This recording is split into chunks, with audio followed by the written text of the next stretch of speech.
Mga mare, for today's mini vlog, dumating na nga pala ang aming in-order na mag-asawa. At hirap na hirap nga siyang buuin mga mare dahil sobrang daming araw ng tornilyo. Babaguhan kasi namin mga mare ang patungan nga ng mga paninda nga namin. Kaya nag-order nga kami sa TikTok. At ang bilis naman talaga dumating mga mare. Kita nyo naman, halos 3 araw lang ay nandyan na nga ang aming order. Halos kasi nagsisiksika na ang aming paninda mga mare sa isa nga naming patungan at sobrang baba pa nga.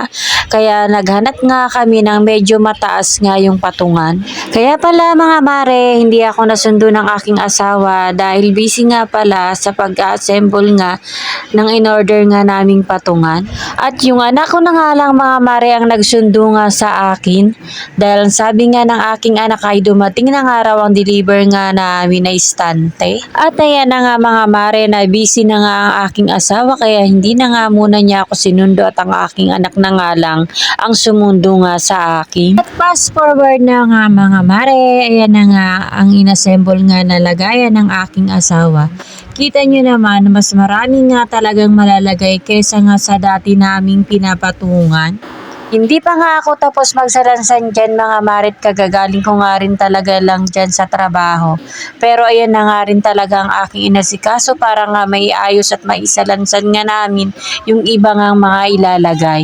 Tinanggal na nga namin mga mare yung dating ang patungan at nilagyan na nga lang ng mga bag at sa ilalim naman mga mare ay sapatos para nga hindi na nga nagkakalat ang mga bag nga ng aking mga anak at mga sapatos na hindi sinusuot. At ayan na nga mga mare, inaayos ko na nga pala yung mga putol-putol nga na paninda para alam ng mga anak ko kung saan nga nila kukunin. At syempre mga mare, yung mga downy at powder ay puputol-putulin ko na nga rin para mabilis na nga lang din kukunin nga ng mga bata at hindi na nga rin mabubutas pa pag sila ang nagtatanggal. Pag mga bata kasi ang pumuputol ng sabon na powder mga marit, lagi na lang talaga nabubutas, minsan nga sumasabog na lang yung powder. Kahit pagod nga ang mare niya mga mare sa trabaho, ay gusto ko nga rin talaga maging maayos nga itong aming tindahan dahil napakagulo naman nga talaga.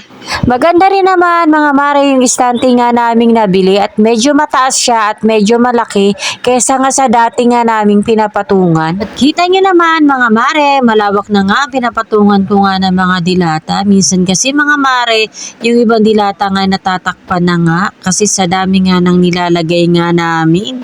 At yung alak naman mga mare, sa baba na nga lang namin nilagay dahil baka nga mabasag pa kung itataas pa namin. At syempre mga mare, yung ibang paninda nga ay nilagyan ko na nga rin ng tatak para alam na nga rin ng magbebenta yung presyo. Minsan kasi mga mare, hindi ko talaga nalalagyan nga yung iba ng mga presyo dahil sa sobrang busy ko na nga rin talaga sa trabaho. Kaya ngayon mga mare, nilagyan ko na nga kahit napapagod pa nga ako ay nasikaso ko na nga ito. So hanggang dito na lang mga mare. Thank you for watching. Bye!